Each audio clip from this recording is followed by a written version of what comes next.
আসসালামু আলাইকুম রহমতুল্লাহ। শব্দে শব্দে কোরআনের অর্থ শিখুন এই সিরিজে আপনাকে স্বাগতম। এই সিরিজে আমরা কোরআন শরীফের প্রতিটি সূরা সুন্দর ও সহজভাবে পড়ানোর চেষ্টা করব ইনশাআল্লাহ। আপনি যদি ধারাবাহিকভাবে আমাদের ক্লাসগুলো করতে থাকেন তাহলে আশা করি অনেক ফায়দা হবে ইনশাআল্লাহ। আপনি যদি কোরআন শরীফ পড়তে পারেন কিন্তু সহি শুদ্ধ হয় না, অথবা কোরআন শরীফ পড়তে পারেন কিন্তু অর্থ বোঝেন না, তাহলে এই ভিডিওটি আপনার জন্য। আজকের ক্লাসে আমরা কোরআন শরীফ সহি শুদ্ধভাবে তেলাওয়াত শিখব এবং প্রতিটি শব্দের আলাদা আলাদা অর্থ শিখব। তারপর খুবই সহজ ও সাবলীল ভাষায় পূর্ণ আয়াতের অর্থ শিখব ইনশাআল্লাহ। পাশাপাশি বেসিক গ্রামার ও সংক্ষিপ্ত ব্যাখ্যাও জেনে নেব ইনশাআল্লাহ। এজন্য আজকের ক্লাসটি খুবই গুরুত্বপূর্ণ, তাই ভিডিওটি অবশ্যই শুরু থেকে শেষ পর্যন্ত মনোযোগ দিয়ে দেখুন। আর ভিডিওটি ভালো লাগলে অবশ্যই একটা লাইক দিয়ে কমেন্টে আপনার মতামত জানাতে ভুলবেন না, এবং দিন প্রচারের স্বার্থে ভিডিওটি আপনার বন্ধু বান্ধবদের কাছে শেয়ার করবেন যাতে তারাও শিখতে পারে। আর নিয়মিত আরবি ক্লাস পেতে চ্যানেলটি অবশ্যই সাবস্ক্রাইব করে পাশে থাকা বেল আইকনটি অন করে রাখুন। আপনার একটি লাইক, কমেন্ট, শেয়ার ও সাবস্ক্রাইব আমাদের জন্য অনেক বড় অনুপ্রেরণা। চলুন আজকের ক্লাসটা শুরু করি। আলহামদুলিল্লাহ, গত ক্লাসে আমরা সূরাতুন নাস সম্পর্কে আলোচনা করেছিলাম। তো এই ক্লাসে আমরা সূরা ফালাক সম্পর্কে আলোচনা করব ইনশাআল্লাহ। সূরাতুল ফালাকি মাদানিয়া। মাক্কিয়া এবং মাদানিয়া সম্পর্কে আমরা আগের ক্লাসগুলোতে আলোচনা করেছি যে মাক্কিয়া শব্দের অর্থ হলো যে সূরাটা মক্কা অবতীর্ণ সেই সূরা শেষে লেখা থাকে মাক্কিয়া, আর যে সূরাটা মদিনা অবতীর্ণ সেই সূরা শেষে লেখা থাকে মাদানিয়া। তো সূরাতুল ফালাক এটা হলো মদিনা অবতীর্ণ, এজন্য এটা শেষে লেখা আছে সূরাতুল ফালাকি মাদানিয়া। বিসমিল্লাহির রহমানির রহিম। বিসমিল্লাহ শব্দের অর্থ ব্যাখ্যা আমরা পূর্বে জেনে এসেছি, তবুও সংক্ষেপে এখানে বলে দিচ্ছি। বায়ের অর্থ দ্বারা বা দিয়ে, ইসিম অর্থ নাম, আল্লাহ অর্থ আল্লাহর, আর রহমান অর্থ পরম করুণাময়, আর রহিম শব্দের অর্থ অতি দয়ালু। তো শেষের থেকে অর্থ উঠবে যে পরম করুণাময় অতি দয়ালু আল্লাহর নামে শুরু করছি। পরম করুণাময় অতি দয়ালু আল্লাহর নামে শুরু করছি। কুল আউযু বিরাব্বিল ফালাক। আপনারা আমার সাথে একবার বলুন, কুল আউযু বিরাব্বিল ফালাক। ঠিক আছে, ফালাক কলকলা হবে এখানে। কলকলা হরফ হলো 5টি, কফ, ত বা জিম, দাল। সো যদি শেষের হরফে বা এই 5 হরফে জজম হইলে কলকলা করে পড়তে হয়। সো কুল আউযু বিরাব্বিল ফালাক। সো কুল শব্দের অর্থ হচ্ছে আপনি বলুন, আউযু আমি আশ্রয় প্রার্থনা করছি, বা অর্থ দ্বারা বা কাছে, রব্বুন অর্থ প্রতিপালক, আর ফালাক শব্দের অর্থ উষা বা প্রভাত, সকাল। সো এইখান থেকে উপরের অর্থগুলো আমরা পূর্ব সূরা জেনে আসছি, শুধু এখানে একটা শব্দ চেঞ্জ হয়েছে, যে ওখানে ছিল নাস, এখানে ফালাক। সো ফালাক শব্দের অর্থ হচ্ছে উষা বা প্রভাত বা সকাল। তো কীভাবে অর্থ, যে হেনবে আপনি বলুন আমি উষার বা প্রভাতের প্রতিপালকের আশ্রয় প্রার্থনা করছি। উষার বা প্রভাতের প্রতিপালকের আশ্রয় প্রার্থনা করছি। মিন শাররি মা খালাক, এখানেও কলকল হবে। মিন শাররি মা খালাক, এখানে গুলনা হবে। ঠিক আছে, এটা হচ্ছে ইকফা গুন্না, নুন সাকিন বা তানবিনের পরে শিন আসছে। মিন শাররি মা খালাক। তো মিন অর্থ থেকে, শারুন অর্থ অনিষ্ট, আমরা পূর্বে জেনে আসছি এটা। মা অর্থ যা কিছু, মারা ইসমে মৌসুল, যা কিছু, কোনো ব্যক্তি বা বস্তুকে বোঝায়। আর খালাক অর্থ তিনি সৃষ্টি করেছেন। খালাক অর্থ তিনি সৃষ্টি করেছেন। তো যা কিছু তিনি সৃষ্টি করেছেন অর্থ হলো যে তিনি যা কিছু সৃষ্টি করেছেন তার অনিষ্ট থেকে আমি আপনার কাছে আশ্রয় প্রার্থনা করছি। এই যে আশ্রয় প্রার্থনা করছি, এটা কেন লাগবে, যে তিনি যা কিছু সৃষ্টি করেছেন তার অনিষ্ট থেকে আপনার কাছে আশ্রয় প্রার্থনা করছি। এরপরে আসুন, ওয়ামিন শাররি গাসিকিন ইযা ওয়াকাবে। ওয়ামিন শাররি গাসিকিন ইযা ওয়াকাবে, এই বাটাও কলকলা হরফ, জজম হয়েছে শেষের হরফে সবসময় জজম ওয়াকফ করলে জজম দিয়ে পড়তে হয়, এই জন্য ওয়াকাবে কলকলা হবে। সো মিন অর্থ অর্থ এবং মিন অর্থ থেকে, শারুন অর্থ অনিষ্ট, এগুলো আমরা আগে জেনে এসেছি। গাসিকিন, গাসিকিন শব্দের অর্থ হচ্ছে অন্ধকার রাতের। গাসিকিন অর্থ অন্ধকার রাত, অন্ধকার রাত, যেহেতু ওই যে মুজাফিলে হয়েছে এখানে র যুক্ত হয়েছে, অন্ধকার রাতের। ইদা অর্থ যখন, এটা হচ্ছে জরফে জামান। ইজা এটা দুই প্রকার, জরফে জামান, জরফে মাকান। যখন বা যখন এটা সময়ের সাথে সম্পৃক্ত হবে তখন জরফে জামান হবে, আর স্থানের সাথে, জায়গার সাথে সম্পৃক্ত হইলে এটা জরফে মাকান হবে। তো এখানে জায়গা সময়ের সাথে সম্পৃক্ত, এই জন্য জরফে জামান হয়েছে ইদা। আর ওয়াকাব অর্থ হচ্ছে নেমে আসে, ঘনিয়ে আসে। ওয়াকাবা অর্থ নেমে আসে বা ঘনিয়ে আসে, শব্দটা ফেল। তাহলে সম্পূর্ণ অর্থ কি?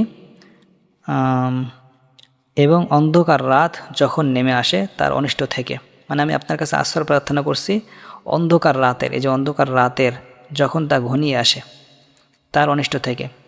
ওমিং শাররি গাসিকিন, এবং অন্ধকার রাতের অনিষ্ট থেকে আপনার কাছে আশ্রয় প্রার্থনা করছি ইদা ওয়াকাবে, যখন তা নেমে আসে। এবং অন্ধকার রাত যখন নেমে আসে তার অনিষ্ট থেকে আপনার কাছে আশ্রয় প্রার্থনা করছি।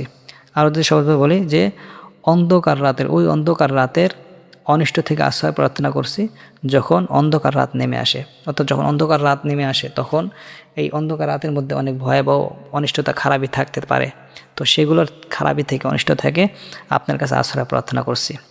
এবার আসে পরের আয়াতে আসুন। وَمِن شَرِّ النَّفَّاثَاتِ فِي الْعُقَدِ, আবার বলি وَمِن شَرِّ النَّفَّاثَاتِ فِي الْعُقَدِ, যে ফাতে এক আলিফ সাতে এক আলিফ টান হবে, যখন জবরের বাম পাশে খালি আলিফ মদর হরফ, মদর হরফ হইলে এক আলিফ টান দিতে হয়। আর এখানে কলকলা হয়েছে কারণ শেষে দাল আসছে, জজম হয়েছে। তো এটার অর্থ জেনে নেই যে ওয়াও অর্থ এবং মিন অর্থ থেকে সাধারণত নিশ্চয় তিনটার অর্থ আমরা জানি। নাফাসাতি এটা হচ্ছে ফু প্রদানকারিনীদের, ঠিক আছে, ফু প্রদানকারিনীদের, এখানে র হবে, এটা মিস্টেক হয়েছে। ফু প্রদানকারিনীদের অর্থাৎ যারা ফু দেয় তাদের, ঠিক আছে। এখানে মহিলাদেরকে বুঝাইছে যে মহিলারা ফু দিয়ে থাকে, ফি মধ্যে কোথায়? আল উকাদে, গিট সমূহে, গিট মানে গিরু বা গিট্টুর মধ্যে যারা ফু দিয়ে থাকে, এই গিটসমূহের মধ্যে ফু প্রদানকারিনীদের থেকে মানে অনিষ্ট থেকে আপনার কাছে আশ্রয় প্রার্থনা চাই। সম্পূর্ণ অর্থটা দেখুন, এবং গিটে ফু প্রদানকারিনীদের অনিষ্ট থেকে, অর্থাৎ এইখানে একটা শানে নুজুল আছে বা একটা প্রেক্ষাপট আছে যে নবী করিম সাল্লাল্লাহু আলাইহি ওয়াসাল্লামকে একজন মহিলা জাদু করেছিল, এবং সে জাদুর ধরনটা এমন ছিল যে সুতার মধ্যে গিট দিয়ে জাদু করে ওই সুতাটাকে কূপের মধ্যে ফেলে দিয়েছিল। তো ওই জাদুকারিনী ছিল একজন মহিলা। তো এই জন্য আল্লাহ তাআলা যখন এই সূরা নাজিল করেন তখন এইভাবেই নাজিল করেছেন যে আপনি আমার কাছে বলুন যে আমি আপনার কাছে আশ্রয় প্রার্থনা করছি ওই মহিলার থেকে, যেই মহিলা কি বলে ফু দিয়ে, কি বলে গিটের মধ্যে ফু দিয়েছে বা ফু দিয়ে গিট দিয়েছে, ঠিক আছে। তো যেহেতু এই গিট দিয়ে ফু দিয়ে জাদু করেছিল, তো এই জাদুর থেকে আশ্রয় পাওয়ার জন্য বা জাদু কাটার জন্য আল্লাহ তাআলা নবী সাল্লাল্লাহু আলাইহি ওয়াসাল্লামকে এই সূরা শিক্ষা দিয়েছিলেন। তো এই জন্য এই আয়াতের মধ্যে আল্লাহ তাআলা এটা উল্লেখ করে দিয়েছেন যে আপনি বলুন এবং গিটে ফু প্রদানকারিনীদের অনিষ্ট থেকে আপনার কাছে আশ্রয় প্রার্থনা করছি। পরের আয়াতে আসুন। وَمِن شَرِّ حَاسِدٍ إِذَا حَسَدَ, وَمِن شَرِّ حَاسِدٍ إِذَا حَسَدَ, অর্থ এবং মিনত থেকে সাধারণত অনিষ্ট, হাসিদিন অর্থাৎ হিংসুক, হাসিদ অর্থ হিংসুক, হিংসাকারী, হাসাদা ইয়াহসুদু মানে হিংসা করা, আর ইসমে ফাইল এটা হচ্ছে ইসমে ফাইল কাজের কর থেকে বলা হয় যে হিংসা করে, হিংসাকারী তাকে বলে হিংসুক, এটা হচ্ছে ইসমে ফাইল অর্থাৎ কাজের কর্তা, যে কোনো কাজের কর্তাকে ইসমে ফাইল বলে। ইদাত্ত যখন, এটা ইসমে জরফে জামান হয়েছে। হাসাদত্ত সে হিংসা করে, হাসাদত্ত সে হিংসা করে, টাইপিং মিস্টেক হয়েছে, হাসাদত্ত সে হিংসা করে। তাহলে অর্থ কি? এবং হিংসুকের অনিষ্ট থেকে যখন সে হিংসা করে, অর্থাৎ যত হিংসুক ছিল, যত শত্রু ছিল, তারা হিংসা করতো, শত্রুতা করতো, তো তাদের কাছ থেকেও আশ্রয় প্রার্থনা করার জন্য আল্লাহ তাআলা নবী সাল্লাল্লাহু আলাইহি ওয়াসাল্লামকে দোয়া শিখাইছেন।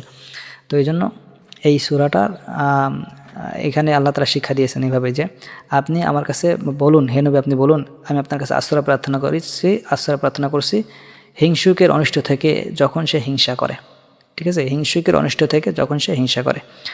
তাহলে আমরা সূরা ফালাকের সুন্দর সহজ তেলাওয়াত, সহিহ শুদ্ধ তেলাওয়াত এবং প্রত্যেকটা শব্দের আলাদা আলাদা অর্থ, পাশাপাশি সহজ ও সাবলীল ভাষায় পূর্ণ আয়াতের অর্থ শিখলাম, সংক্ষিপ্ত ব্যাখ্যাও জানলাম, এবং গ্রামারগুলো সংক্ষিপ্ত গ্রামার এখানে পাশে দেওয়া আছে, এটা না বুঝলেও সমস্যা নেই, যদি বুঝে থাকেন তাহলে জেনে নেবেন ইনশাল্লাহ। আর সম্পূর্ণ গ্রামার যদি শিখতে চান তাহলে আমাদের নাহু সরফ সম্পর্কে আমাদের চ্যানেলে কোর্স আছে, সেটা দেখতে পারেন ইনশাল্লাহ, সেখানে বিস্তারিত আলোচনা করা হয়েছে। তো আজকের ক্লাসটা এই পর্যন্তই ইনশাল্লাহ। এইখান থেকে আমাদের কিছু শিক্ষার বিষয় আছে, এই দুইটা সূরা মূলত সূরা নাস এবং সূরা ফালাক সমস্ত প্রকার অনিষ্ট থেকে শয়তান, জিন, ভূত, বা মানুষের বদনজর কুনজর খারাপি থেকে বাঁচার জন্য এই দুইটি সূরা খুবই উপকারী।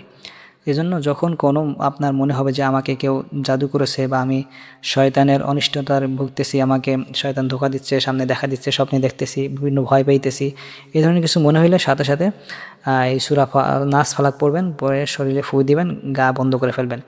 আর রাতে ঘুমানোর আগে সূরা নাস ফালাক পড়ে ঘুমায় যাবেন, ইনশাল্লাহ আপনার শয়তান কোনো ক্ষতি করতে পারবে না ইনশাল্লাহ। আল্লাহ তাআলা আমাদের সবাইকে আমল করার তৌফিক দান করেন। ভিডিওটি যদি ভালো লাগে অবশ্যই একটা লাইক করে কমেন্টে আপনার মতামত জানাবেন।